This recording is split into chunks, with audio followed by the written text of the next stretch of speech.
हम एक किताब में पढ़े थे, अभी बिहार में आपका एक सीतामढ़ी का पैक्स है, आप गूगल में सर्च मार लीजिएगा, एक अथरी पंचायत सीतामढ़ी में है, वहाँ का पैक्स का आप कहानी पढ़िएगा तो वहाँ 34 करोड़ रुपए दे करके वहाँ के लोगों को रोजगार दिया गया है। समझिए कि वहाँ कोई बेरोजगार ही नहीं है उस गाँव में। यदि आप गूगल में पढ़ेंगे, जो हमारे दर्शक सुन रहे हैं हमारी बात को ध्यान देंगे, सीतामढ़ी जिले का एक अथरी पंचायत है, उसमें आप देखेंगे कि वहाँ के लोग बेरोजगार बहुत कम मात्रा में है। 34 करोड़ स्टार्टिंग में उस पैक्स की जो पूंजी थी 41,000 रुपये थी, वर्तमान में उस पैक्स के पास 34 करोड़ रुपए की पूंजी है और उस पूंजी का इस्तेमाल गांव के लोगों को, जो मध्यम वर्ग के लोग हैं, गरीब लोगों, उस पर इस्तेमाल किया गया है।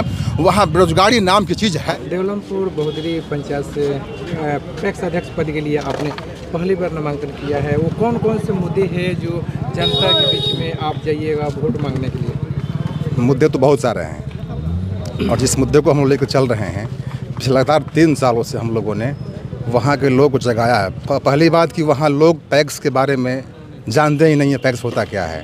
पैक्स बहुत विस्तृत चीज़ है। लोग समझते हैं पैक्स का मतलब केवल राशन होता है, ये नहीं है।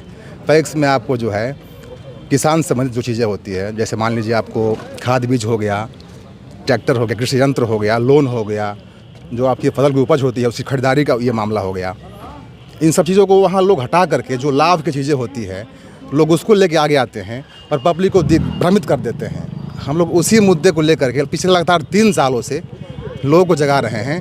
ये आप लोग जागिए और समझिए। जिस दिन आप लोग समझ जाएंगे कि पैक्स होता क्या है, पैक्स में आपका अधिकार क्या है, उस दिन किसी को वोट मांगने की आवश्यकता नहीं पड़ेगी। यानी आपके कहने के अनुसार कि पहले जो है किसानों को जागरूक करना होगा। कुछ नहीं होता है पैक्स में हमारे यहाँ, तो सिर्फ पैक्स होता है मतलब जैसे हम लोग पंचायत चुनाव लड़ते हैं तो उसका मतलब होता है कि जब मुखिया जी जीत करके आएंगे तो आपके गांव का जो नली गली का विकास वो करेंगे।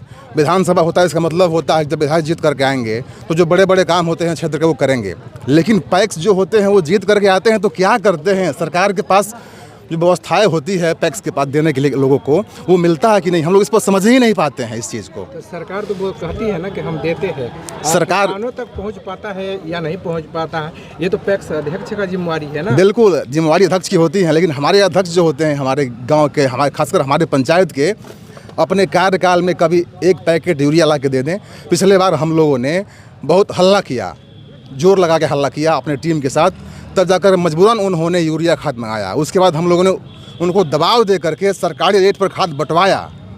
वो बोल रहे थे कि हमको इस पे खाद हम नहीं बांट पाएंगे, खाद जो होता है गवर्नमेंट रेट से हमको महंगा पे हमको ये पोसाई नहीं हो रहा है।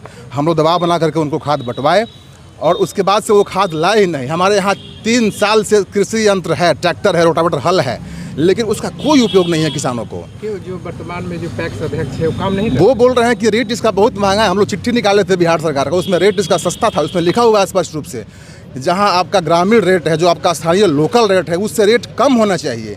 लेकिन वो लोगों को भ्रमित कर देते हैं, बोलते हैं रेट इसका बहुत महंगा है। यहाँ तक कि उनके कार्यकारिणी के लोगों को भी नहीं पता होता है कि हमारे पैक्स में क्या हो रहा है। तो वो लोग कह रहे हैं कि मेरे पास किताब है, वो कौन सा किताब ऐसा दिखाते हैं, बोलते हैं कि जो प्राइवेट जो ट्रैक्टर है उससे ज़्यादा जो है सरकारी जो ट्रैक्टर है उसका पैसा देना पड़ता है किसानों को। नहीं, मेरे पास चिट्ठी है उसकी बिहार सरकार की, मैं दिखाऊंगा आपको बाद में यदि आप कहेंगे तो।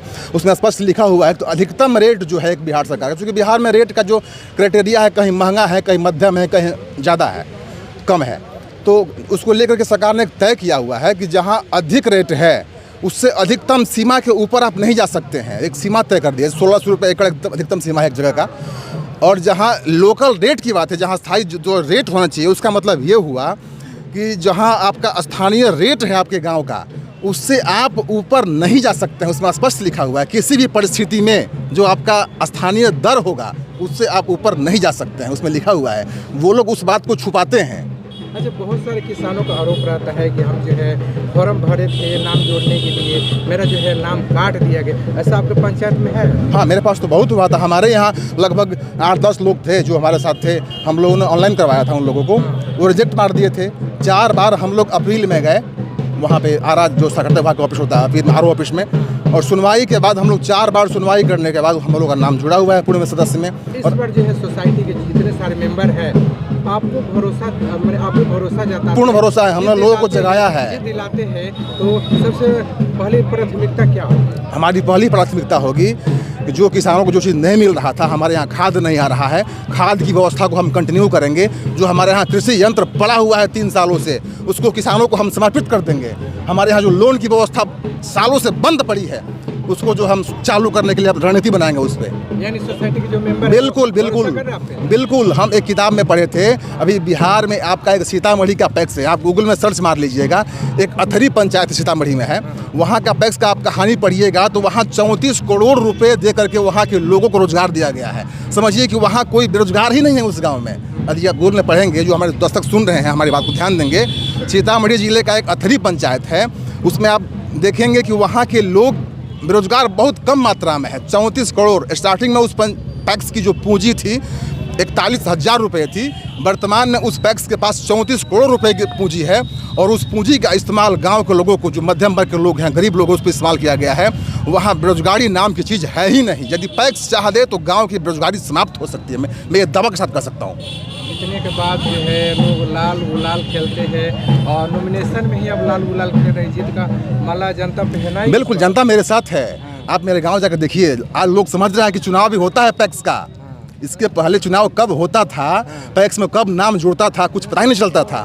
हमने लोगों को जगाया कि वो नाम जुड़ रहा है। बिल्कुल बिल्कुल, लगातार 3 सालों से हमने जगाया है लोगों को। मेरा नाम कृष्णा यादव हुआ, मैं अभी उम्मीदवार हूँ पैक्स अध्यक्ष पद का।